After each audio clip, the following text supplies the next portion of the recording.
Bueno, a mí me parece muy ilustrativo donde estamos hoy sentados, ¿no? Porque tenemos Sí, unos ventanales aquí fuera, ¿no?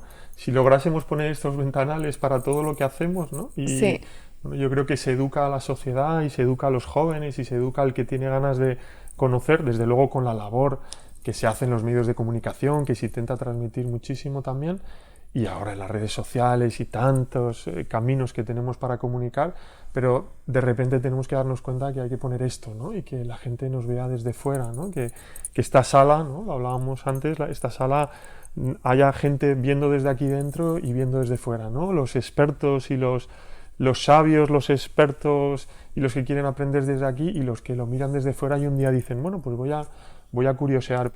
bueno, Fernando, yo quería preguntarte porque me ha parecido muy interesante vuestros estudios sobre el tabaquismo.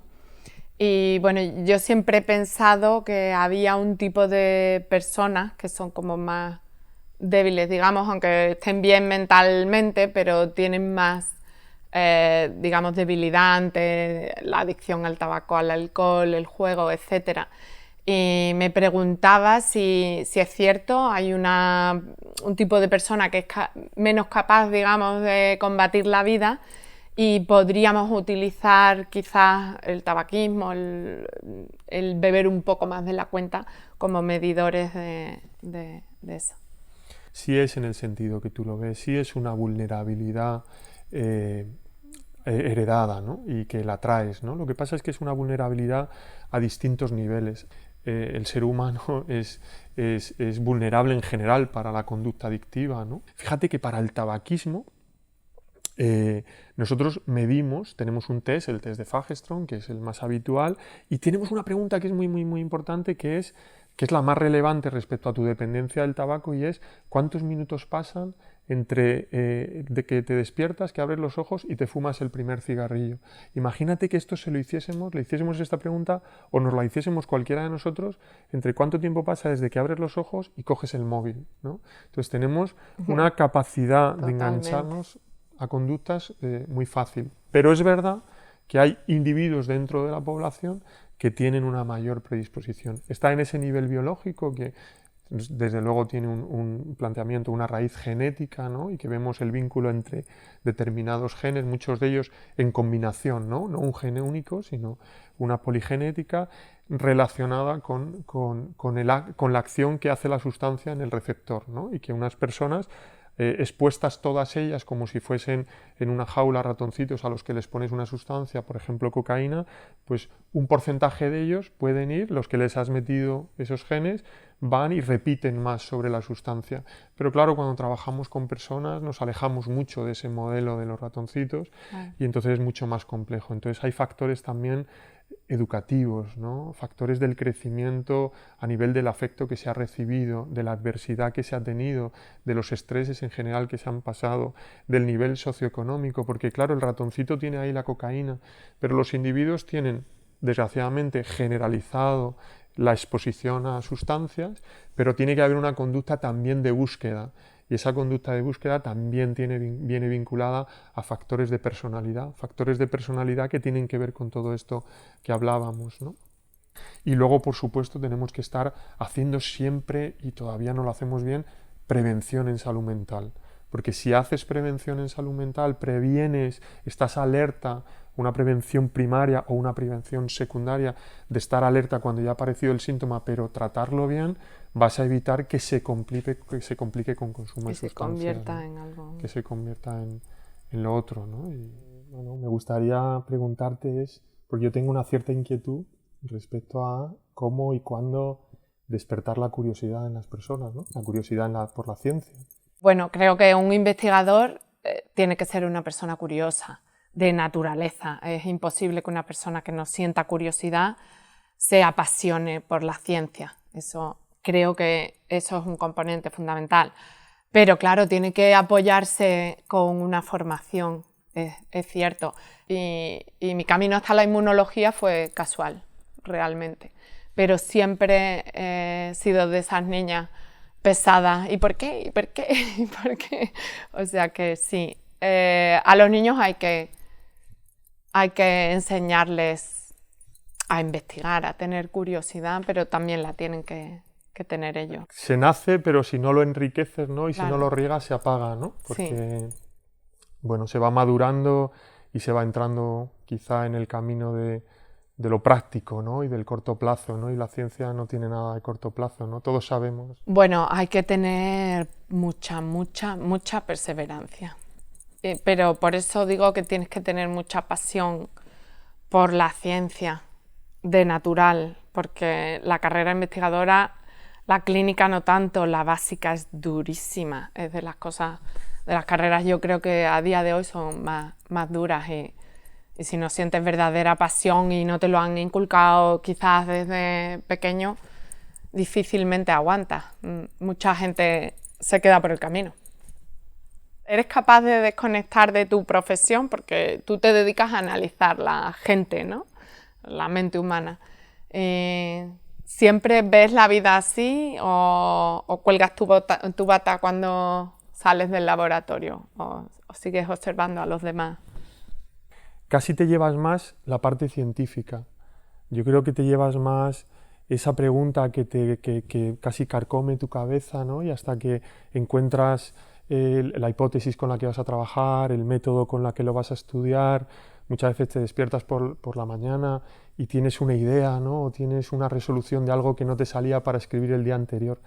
Pero es verdad que como la psiquiatría está tan enraizada, es tan complejo, ¿no? El estudio del cerebro, la medicina en general también, ¿no? El modelo biopsicosocial, ¿no? Pero es tan amplio que al final de tanta observación, de tanto esfuerzo observacional que tienes que hacer, es verdad que empiezas a caer en eso, ¿no? Empiezas a tener una mirada para con las personas, para con las circunstancias que viven las personas, que te hace casi estar por adelantado, ¿no? Prever.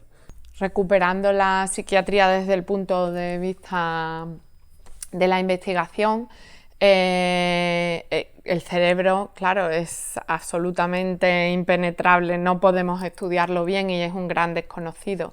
Y en ese sentido, ¿no crees que la psiquiatría debería quizás empezar a apoyarse muchísimo más en la investigación básica para generar modelos que realmente nos ayuden a comprender un poco más cómo funciona?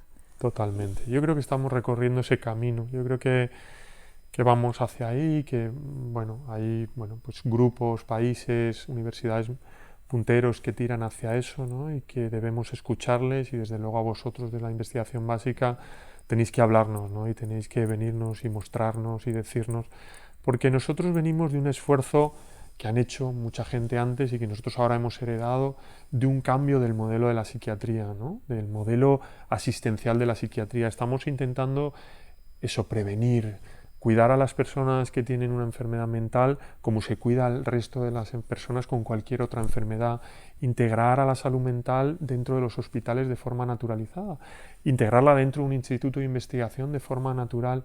Entonces estamos en ese esfuerzo y entonces algunas veces nos cuesta, y metidos tan en la clínica y metidos en una clínica tan complicada porque nosotros no podemos apoyarnos en biopsias cerebrales, no podemos pedir, no tenemos marcadores biológicos de nuestras enfermedades, entonces todo el esfuerzo tiene que ser de observación, ¿no? De observación, de concreción, y a través de eso hemos intentado hacer unas clasificaciones diagnósticas. Pero resulta que, claro, que esas clasificaciones diagnósticas tenemos bastante duda que coincidan con la realidad de la clasificación de las enfermedades biológicas que hay detrás de los síntomas que nosotros hemos descrito. Entonces tú no nos permitirías, en tu cabeza no cabría que nosotros tengamos dudas si te pedimos medir una interleuquina o una proteína C reactiva para medir inflamación en nuestras enfermedades, que nosotros te dijésemos, bueno, pero es que cuando hablamos de depresión podemos estar hablando de esta depresión o de esta, y entonces tú nos dirías, pero entonces estos tubos que tengo yo aquí son sangre de gente que vosotros no tenéis claro que pertenezcan al mismo grupo diagnóstico. Entonces yo creo que también... Quizás hay que buscar esos biomarcadores, ¿no? Claro. Entonces, pero claro, para encontrarlos tenemos que intentar reconocer individuos agrupables para que nos ayudéis a encontrar el marcador, porque si no, no lo encontramos, ¿no? Sí, yo creo que en ese sentido es un esfuerzo mutuo que tenemos que hacer los clínicos y los básicos en comunicarnos más, porque yo desconozco muchísimo también de la psiquiatría y todo eso, entonces, claro, tampoco sé cuáles son las problemáticas que os encontráis o esos pequeños matices, ¿no?, que dices entre paciente y paciente. ¿Crees que la investigación clínica, una investigación clínica verdadera, podría existir sin la básica, así como la básica existe por sí misma? Bueno, yo sí, yo creo que en mi tendencia la vincularía siempre, ¿no? Siempre me surgiría la pregunta de qué está pasando detrás, ¿no? Y qué podemos medir que esté pasando detrás y que lo que podamos medir pueda ser marcador o variable predictiva de lo que luego observamos, ¿no? Entonces, tenemos una gran curiosidad por irnos hacia lo básico y profundizar entre el vínculo, por ejemplo, del tabaquismo y el cerebro de una persona con una esquizofrenia, ¿no? Y no solamente ayudar a la persona con esquizofrenia que se libere de esa esclavitud, sino eso, el trasfondo que tú me señalabas y me preguntabas sobre el vínculo ahí celular receptorial, ¿no? Y tenemos mucho interés de volver a eso, pero ahora mismo, por ejemplo, pues desarrollamos herramientas muy clínicas que generan mucho cambio en personas, ¿no? Por ejemplo, tú lo entiendes perfectamente, que son herramientas motivacionales, ¿no? Sí. Y entonces pues nos podemos mover perfectamente, aunque nosotros sabemos que podríamos manejar perfectamente, pues ver el vínculo de la motivación o cómo generamos motivación a través de el nivel de estrés que tiene esa persona y cómo medir ese estrés y cómo medir el cambio de estrés a través de la demostración sobre la motivación. Pero bueno, actuamos ahí. Pero en todo momento y con este cambio, esta evolución que tú hoy planteas y que está planteada, vamos a tener eso, pero vamos a tener un ojillo atrás. Y si tenemos eso y tenemos un ojillo atrás, el campo va a ser mucho más amplio. Sí, ¿no? yo creo que se avanzaría, sería como un salto cuántico, ¿no? Si sí. realmente consigues hacer esos modelos y poder realmente meterte dentro, ¿no?, de qué es lo que está pasando ahí dentro. Totalmente. A mí, aprovechando que estamos ahí, me gustaría preguntarte, ¿no?, tu experiencia o cómo miras tú un poco de la posibilidad de que la salud mental, la enfermedad mental en este caso, tenga la enfermedad mental inflamada, ¿no? Algún vínculo, porque ahora se están desarrollando muchos trabajos en inflamación, ¿no? Sí, yo desde luego, desde que me metí en la inmunología, me apasioné por ella porque está detrás de todo. O sea, el sistema inmunitario, si no lo controla todo, es partícipe de todo, casi todo, interacciona muchísimo con el sistema endocrino y interacciona con el sistema nervioso. Es una cosa mutua. Si el sistema inmunitario influye en el desarrollo del sistema nervioso y viceversa, en cuanto uno de los dos falle, eso se tiene que descontrolar seguro, con lo cual estoy convencida de que sí, de que hay muchos partícipes del sistema inmunitario, desde citoquinas a las células, que pueden estar ahí influyendo. Y podríamos a lo mejor, estudiando esas interacciones, atajar muchas enfermedades con incluso tratamientos que ya se conocen, porque tenemos muchos moduladores del sistema inmunitario, con lo cual es un campo muy, muy, muy interesante a explorar, desde luego. Ha sido un placer charlar contigo. Igualmente. Seguiremos hablando en el laboratorio, ¿no? Sí. Encantado, Alejandro.